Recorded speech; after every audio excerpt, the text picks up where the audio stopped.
light, I am light. I am light, I am light. I am light, I am light. I am light, I am light. I am not the things my family did. I am not the voices in my head. I am not the pieces of the brokenness inside. I am light. I am light. I am light. I am light. I am light. I am light. I am light. I am light. I am light. I am light. I'm not the mistakes that I have made, or any of the things that caused me pain. I am not the pieces of the dream I left behind. I am light.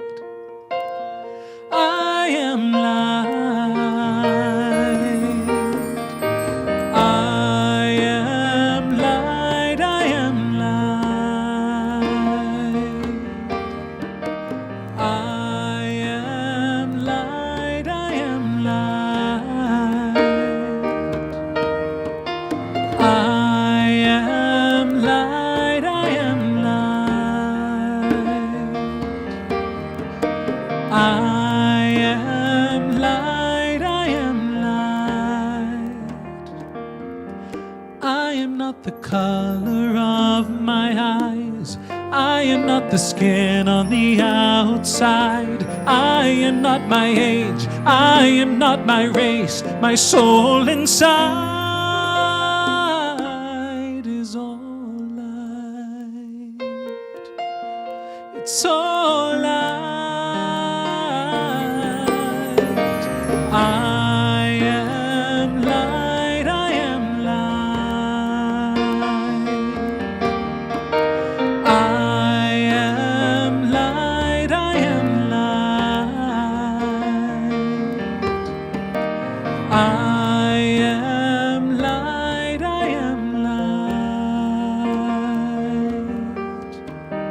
I am light. I am light.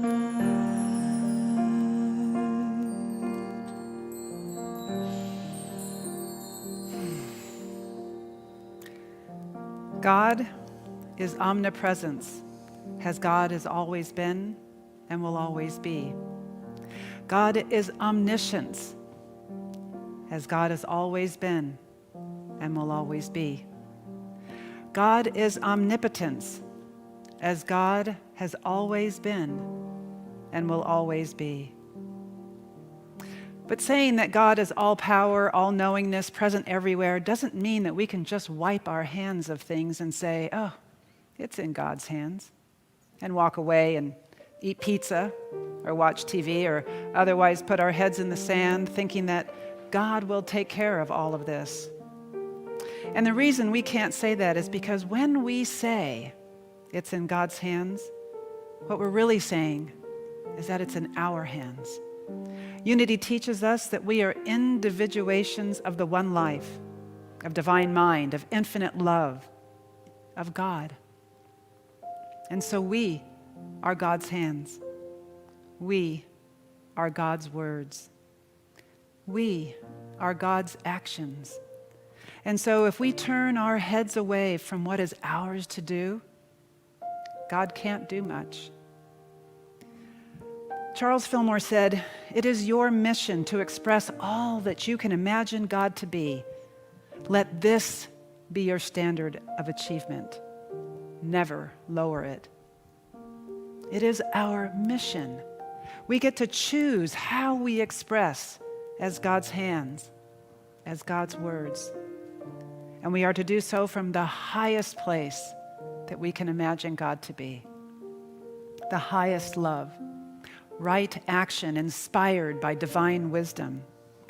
If we want to know our oneness, if we want to express our oneness, then we must stop believing that we are separate. We must live our oneness. We must love one another as brother, as sister. And the time is now. The time is always now. It is time for us to wake up. It is time for us to step up. Now is the time for a bigger bravery, the courage to look at ourselves, to look within ourselves and be meticulously honest. What in me contributes to this out here? It will be uncomfortable, but it will be worth it. Howard Thurman said that human life is one, and all men are members of one another. Will you pray with me? Will you close your eyes and follow your breath to this moment? This now moment, which is the only moment that is, this eternal now moment where all that God is resides. Just rest there for a moment, following your breath, letting your breath keep you present. And if you will, allow my words to be your words. Know with me that there is one infinite ocean of consciousness that we call God or life, Allah or source, Yahweh, ground of all being, Jehovah, or infinite love, just to name a few. This perfect reality is the one loving presence in which all life has its being. All life. All. I cannot draw a line and say, here God ends and here I begin, nor can I draw a line around anyone that says, here God stops and here they begin. We are of it and it is of us. There is no other way. And I know that the nature of this one is the harmonizing force of unconditional love, of boundless wisdom.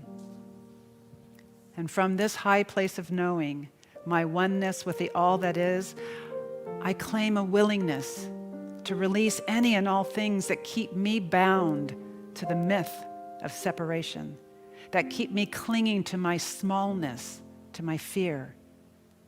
I declare that these things have no power over me. I surrender to a greater me, a more powerful me, a more courageous me.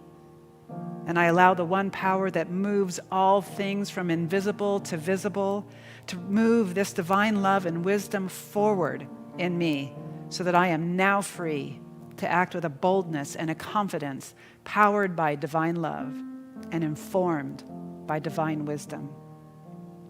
Howard Thurman said, "Keep fresh before me the moments of my high resolve." Out of the energy of this high consciousness, let us together resolve to show up as courage to our own blind spots, to our own fears, and love one another boldly, celebrating our unique eachness, knowing that we are one life together.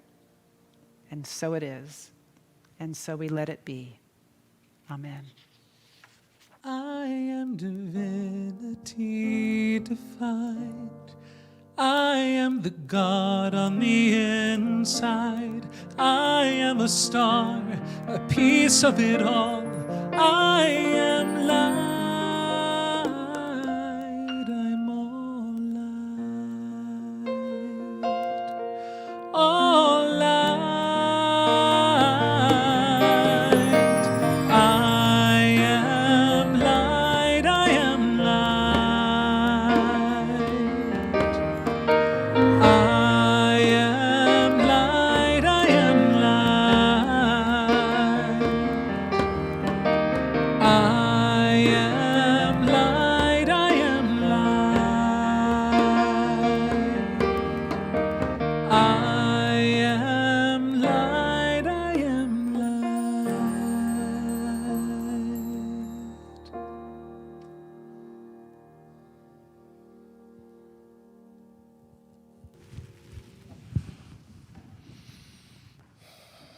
Always it is my privilege, it's my pleasure, it's my honor to welcome you to Unity in Lynnwood. My name is Dr. Richard Loren Held, and for those with children, please note that youth and family ministries gatherings are launching at this very moment as well. All are welcome. Credentials are available by contacting the program director. Her name is Stacy Bailey. This is an open letter to Black America from Unity Ministers. We love you, and we embrace our responsibility to eradicate racism. It is our divine appointment to stand with you. To see you. To hear you. To listen. To be in conversation with you. To be with your anger without judgment. To know your sacred worth.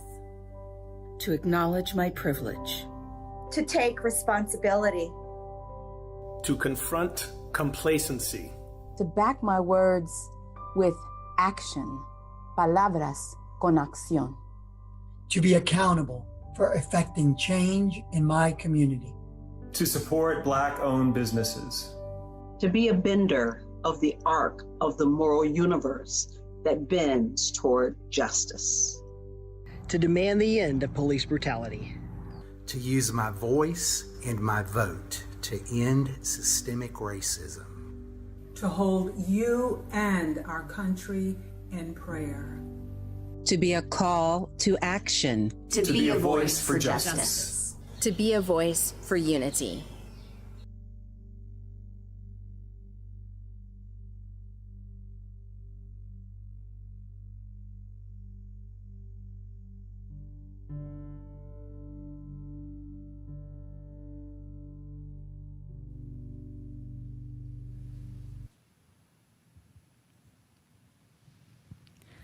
We are pleased to announce Unity in Lynnwood's annual benefit gala on Saturday, October 24th at 7 p.m. We are so looking forward to this opportunity to reunite with our Unity in Lynnwood family.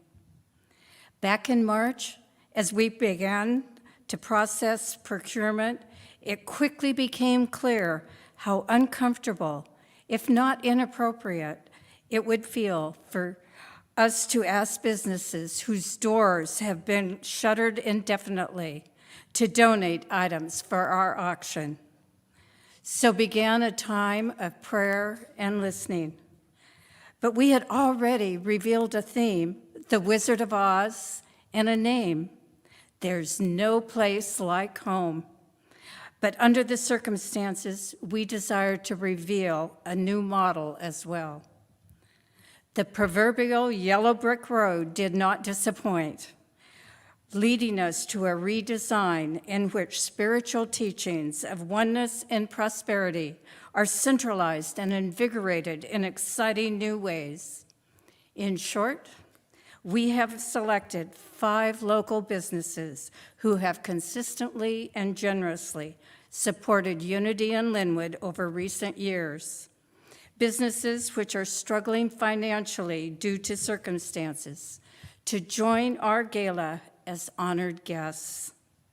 As part of Unity in Lynnwood's tithing practices, each business will be the recipient of a final financial gift at evening's end. During the next few months, we will introduce you to our beneficiaries. There's no place like home will be an exquisite Unity in Lynnwood family reunion, including pre-dinner appetizers, an elegant and delicious buffet-style dinner, games like our beloved Heads and Tails, and a few honored guests as we give back to our greater community. 88 tickets will go on sale June 7th, this evening, available via full price purchase or payment plan. Watch your email after 6 p.m. for complete details. We are so excited that during this time of challenge, for so many, Unity in Lynnwood will stand in the truths of our teaching and support those who have supported us while celebrating our love for each other in the land of Oz. Thank you. James.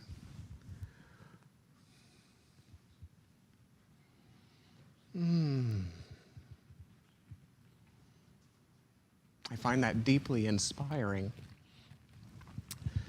Karen Breen James is a trustee at Unity in Lynnwood, and she is co-chair with Reverend Nina Clark of our 2020 Gala. Our mission statement: practical spirituality, welcoming a community, short in word and so long in idea.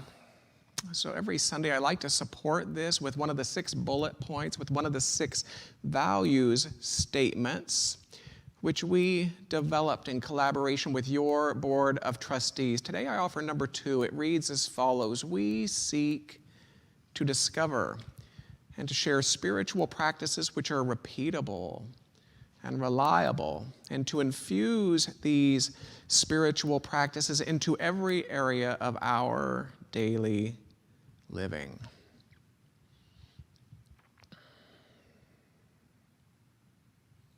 How about that?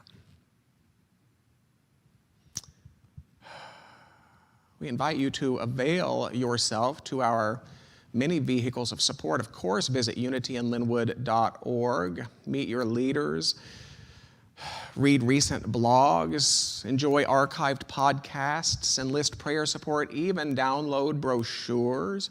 Engage with UIL on your social media platforms of choice. We invite you to download the Unity in Lynnwood app. It's free in both Android and Apple versions. Click on the Breeze link provided in your chat window. This app allows text, reminders, and notifications. How convenient is that? And always, if you'd like to stay in touch through periodic email messages, and no, we will never sell or share your information, just click on the link provided in the chat window, the Facebook chat window. We will happily include you. Clicking is also a great way to confirm that your information is current. And always, if you would like assistance with any or all of the above, just click or call. Our staff is always happy to assist. The world is brimming with people praying for healing.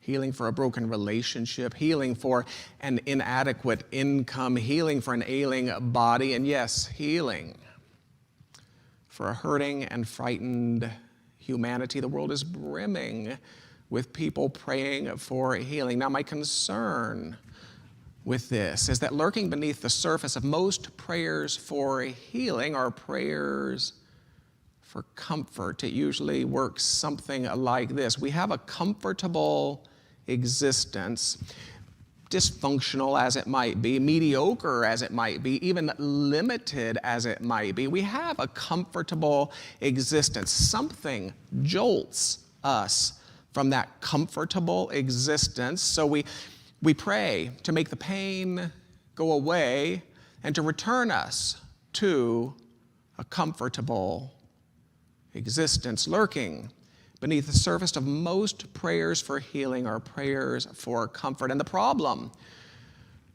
with this is that healing and comfort are radically different prayers. Healing being a symbolic path, usually leading towards something of a new way of being, and comfort being a symbolic path, usually leading towards something of an old way of being. That broken relationship, while comfort may say, make the pain go away and return me to my dysfunction, deep healing may compel you through the discomforts of divorce,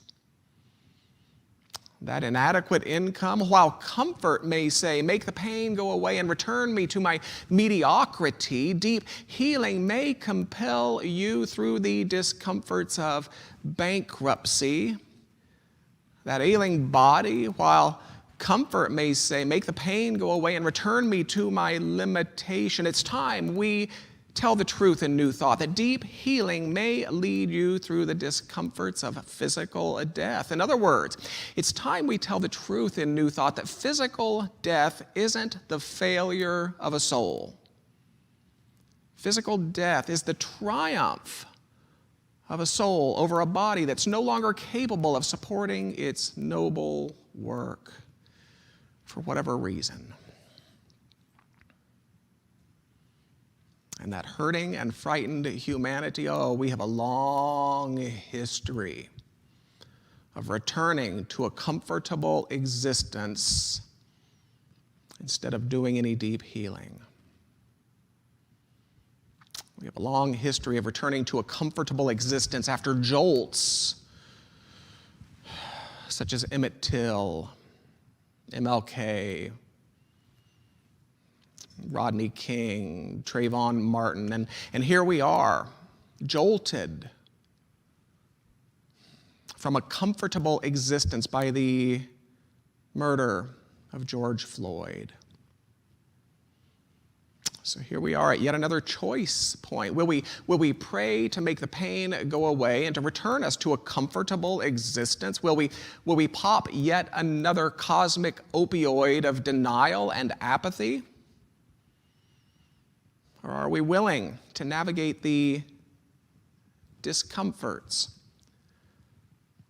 of deep healing? You see, for far too long, we've avoided the bittersweet but obvious reality that it's often the path of discomfort that leads to deep healing. And this is difficult to say to New Thought people. We don't like discomfort. It's as if we're in the emergency room. There's nothing wrong with wanting the pain to go away, but we have to come to grips with the fact that any good doctor is going to say, all right then, let's have a look at what's broken. There's nothing wrong with wanting the pain to go away, but we have to come to grips with the fact that deep healing will require some prodding and some pulling and some poking. We have to come to grips with the fact that we might have to go through some discomfort in order to get to what's broken. And I hope we can agree that something's broken. When I can watch the rise of a movement that would mimic the death of a person, any person, on social media, I hope we can agree that something's broken.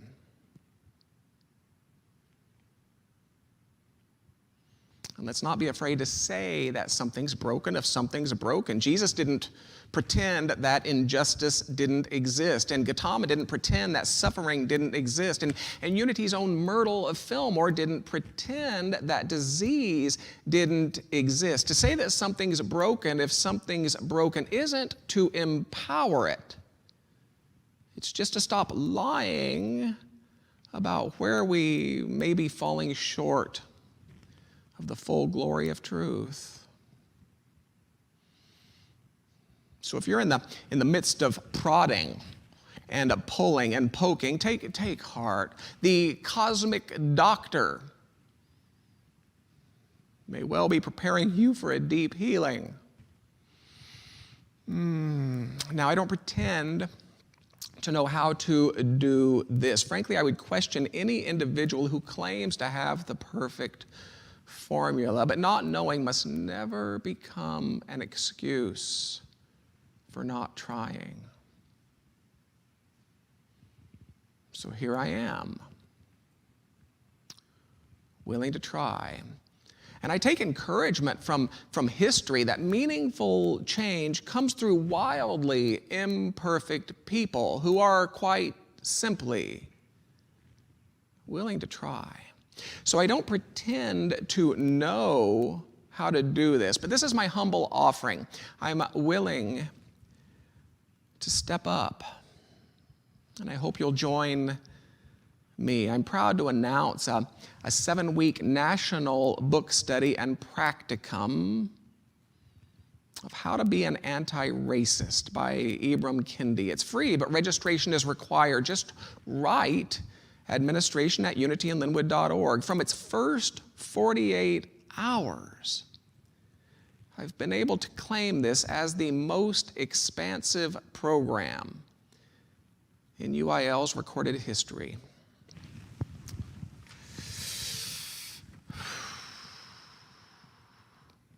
27, Kendi earned his doctoral degree in African American Studies from Temple University, from assistant professor at SUNY in upstate New York to SUNY Albany to the University of Florida to American University. Kendi became a full professor. That's the highest professorial rank at 34 years old.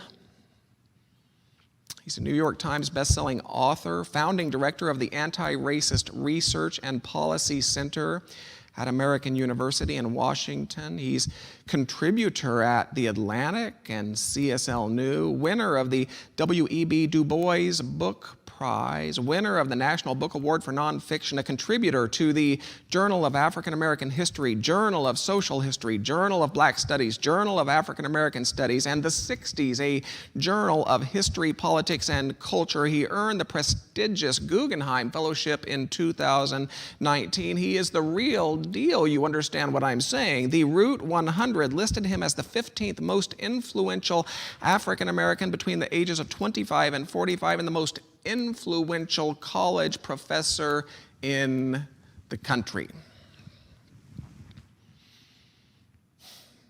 It's been written that he strives to be a hardcore anti-racist and a softcore vegan. He enjoys joking it up with friends and family, weightlifting, reading provocative books, discussing the issues of the day with open-minded people while hoping and pressing for the day the New York Knicks will win an NBA championship and this world will be ruled by the best of humanity.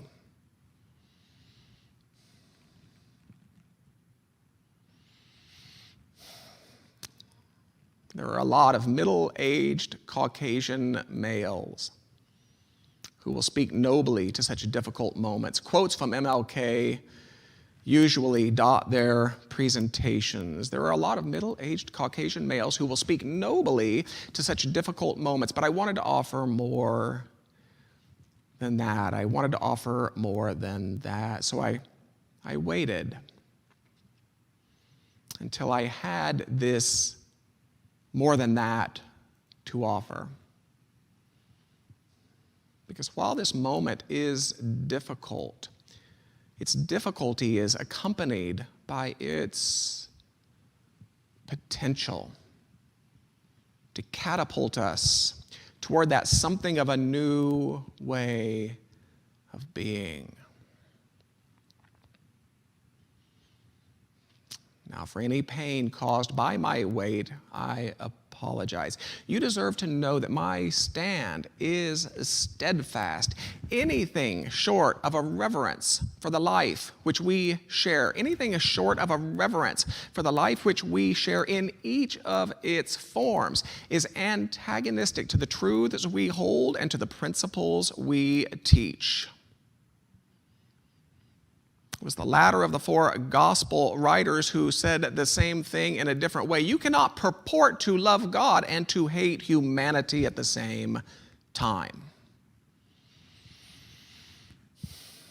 So while I don't pretend to know how to do this, I think deep healing will require speaking. And I think deep healing will require even more hearing. I think deep healing will require vulnerability, courage, tenacity. I think deep healing will require all manner of divine discomfort. And in the end, I think deep healing will require something of a gentleness with all who travel in the same direction, even if by a different path. It was on a June night in 1969 that an unidentified lesbian, upon being clubbed in the head simply for asking that her handcuffs be loosened, shouted into a growing crowd, "Do something."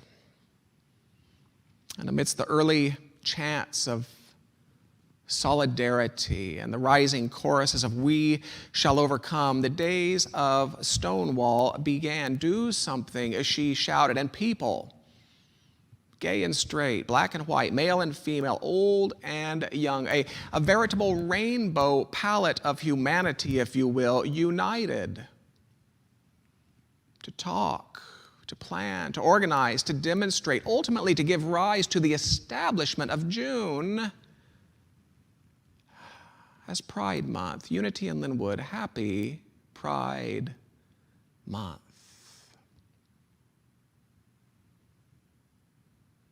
And do something, the world continues to shout with every shooting, with every untruth, with every cruelty. Do something, the world continues to shout with every bout of narcissism, every streak of greed, with every apathetic eye blinded to injustice and iniquity. Do something, the world seems to shout today. And meaningful change will come, as it always does, from people, gay and straight, black and white, male and female, old and young, a veritable rainbow palette of humanity, if you will. United, united.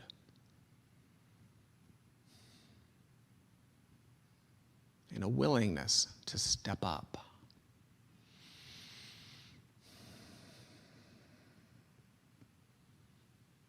I'd like us to close with a few minutes of silent contemplation. Matthew will bring us out in a song. So let's take a deep breath together. What a gift Sunday gives us to pause. Let us close those outer eyes together.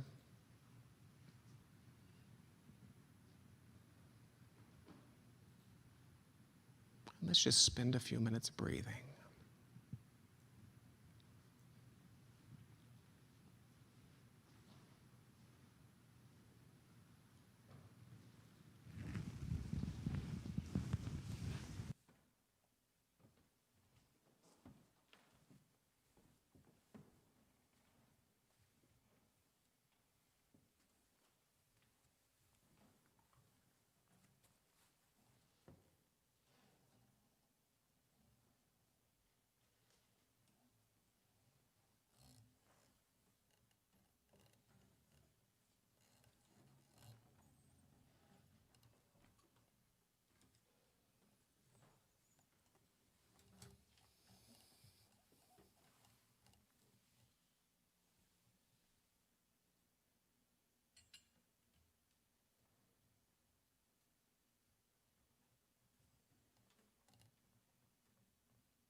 We who believe in freedom cannot rest. We who believe in freedom cannot rest until it comes. Until the killing of black men, black mother sons, is as important as the killing of white men, white mother sons. We who believe in freedom cannot rest. We who believe in freedom cannot rest until it comes. To me, young people come first. They have the courage where we fail. And if I can but shed some light as they carry us through the gale, we who believe in freedom cannot rest. We who believe in freedom cannot rest until it comes. The older I get, the better I know that the secret of my going on is when the reins are in the hand of the young who dare to run against the storm.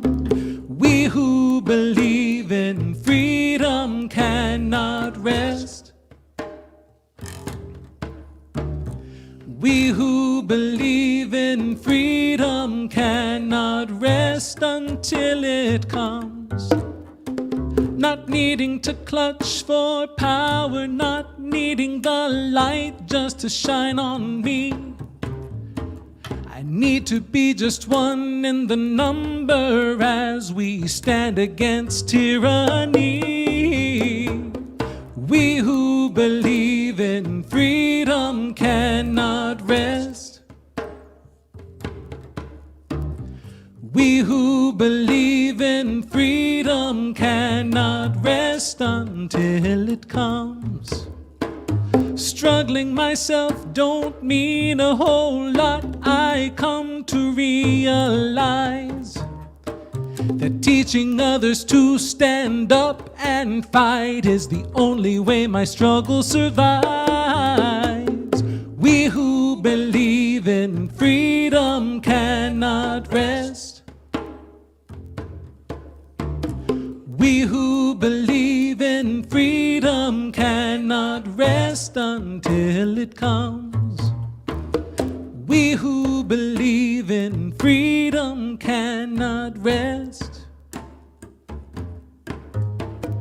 We who believe in freedom cannot rest until it comes. We who believe in freedom cannot rest. We who believe in freedom cannot rest until it comes.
Dr. Richard. Thank you, Matthew. Wow. It's hard to talk after things like that, after that kind of wisdom and that kind of inspiration and depth of sharing. But now we have come to the time in our service where we have the opportunity to stand in the flow of substance and give to our spiritual community so that it can continue to flourish and to nourish us. And in this time of virtual community, we don't have the opportunity to pass the offering bag, and so today we will again bless our offerings right where we are. And then while Matthew and Richard are inspiring us with their ministry of sound and song, we will have time to access the text to give option or the online donation option that will be posted for you in your Facebook chat window. So if you would, please take your offering, and if it's a check, go ahead and hold it in your hand. If it's an amount that you plan to give virtually, go ahead and hold the intention of that in your hand. And stand with me in the flow of abundance, knowing that you are immersed in spirit substance. This substance is that out of which everything is made, and the flow never ceases. The only thing that we can do is allow it or frustrate it. So let us choose today to allow it to flow freely and fully and powerfully in and through and as us, blessing that offering that we hold in our hand, and knowing that as we do so, as we place ourselves in that cycle of giving and receiving, the receiving that we receive influences and empowers and strengthens the giving that we give. So let's place ourselves in that flow. And as the wave, as the power rises and mounts and fills you, the crashing of that waterfall of substance, that it bless your offering, bless you, and bless your community and the greater world beyond. And so it is.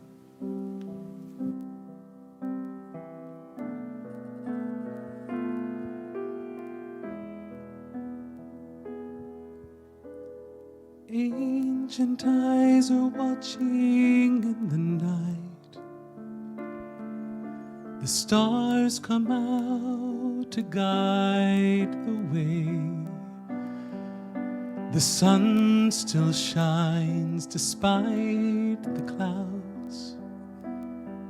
And the dawn is dusk, is dawn, is dusk, is day. Farmers rise and dream to feed the world. The world awakes to feed the heart. Hearts beat while 1,000 flags are waving. And the farmer sees a dream has played a part. We will have peace. We will because we must. We must because we cherish life. And believe it or not, as daring as it may seem, it is not an empty dream to walk in a powerful path. Neither the first nor the last great peace march. Life is a great and mighty march. Forever for love and for life on the great peace march.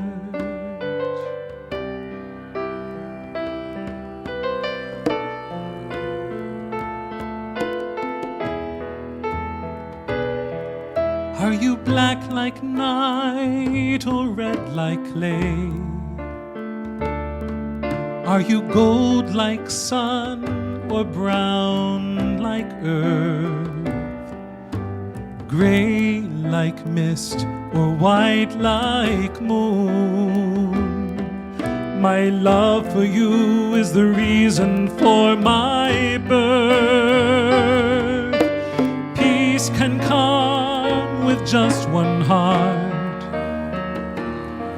From a small step to leaps and bounds, a walk becomes a race for time.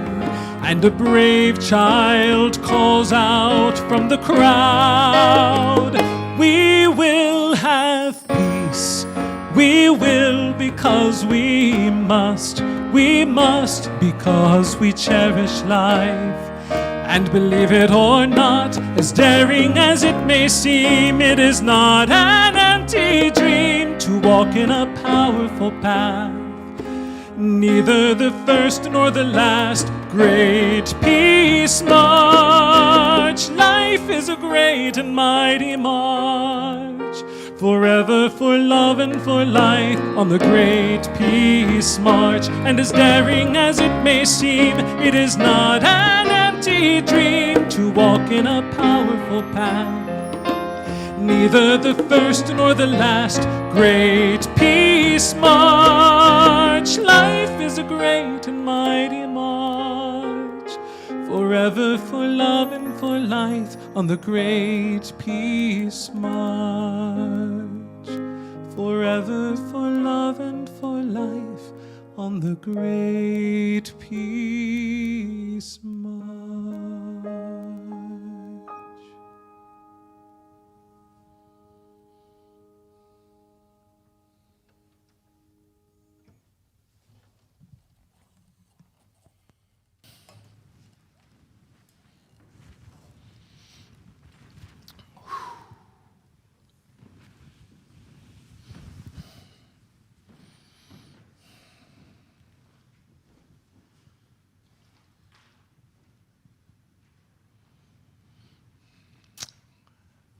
We're approaching the final phase of our wedding and event gazebo installation.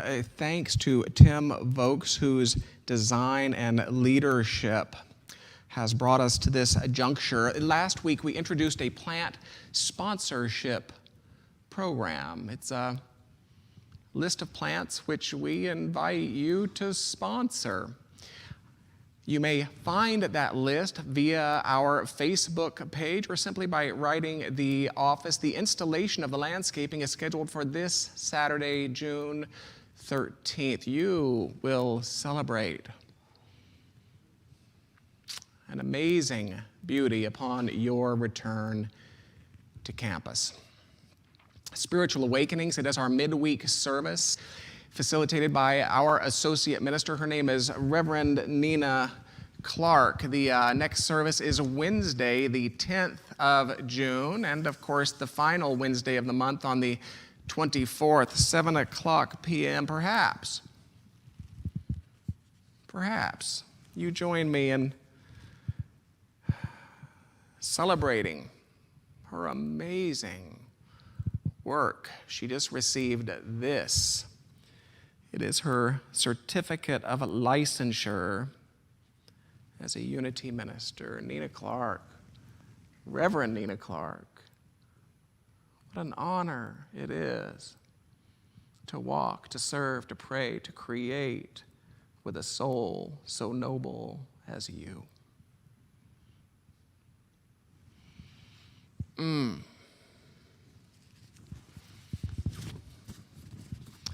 Please consider registering for the book study and practicum. It runs from the 16th of June through the 28th of July. We have a version for teens. All groups are professionally facilitated. The teens group is scheduled from 2 o'clock to 3 o'clock. The adult group is scheduled from 3 o'clock to 4 o'clock. Let us close with a word of prayer.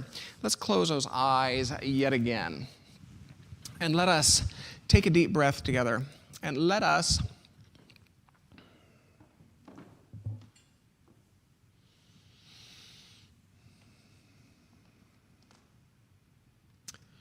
open the very spiritual eyes of us then.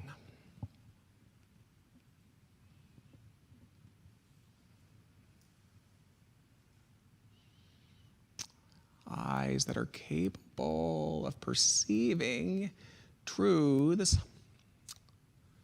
beyond those available to the sensory eyes. Let us open the very spiritual eyes at the hearts of us, that we might come to know life. Capital L, life, with neither beginning nor ending. Life which is not defined by matters such as birth certificates and death certificates, but life, that which is breathing each one of us. Let us open the spiritual eyes of us, that we might acknowledge a sufficiency to any apparent need, that we might acknowledge a wisdom ample to times of confusion, times of uncertainty.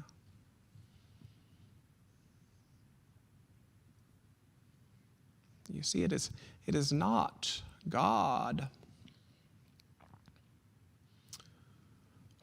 who has made itself unavailable. It is we who are called to come to God with a greater availability.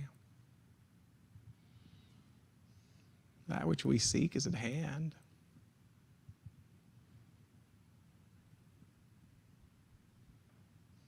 So we open the very spiritual eyes of us, that we may come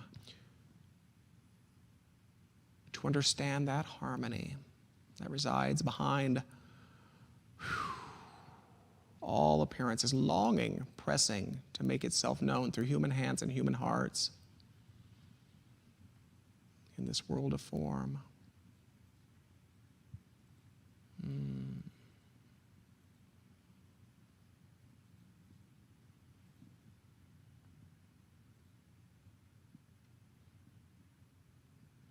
How good it is. How good it is to remember together.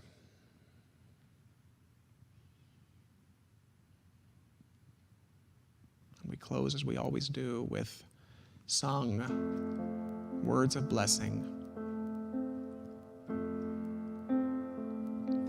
May the long time sun shine upon you, all love surround you, and the pure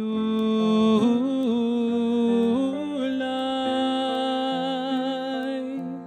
within you guide your way on, guide your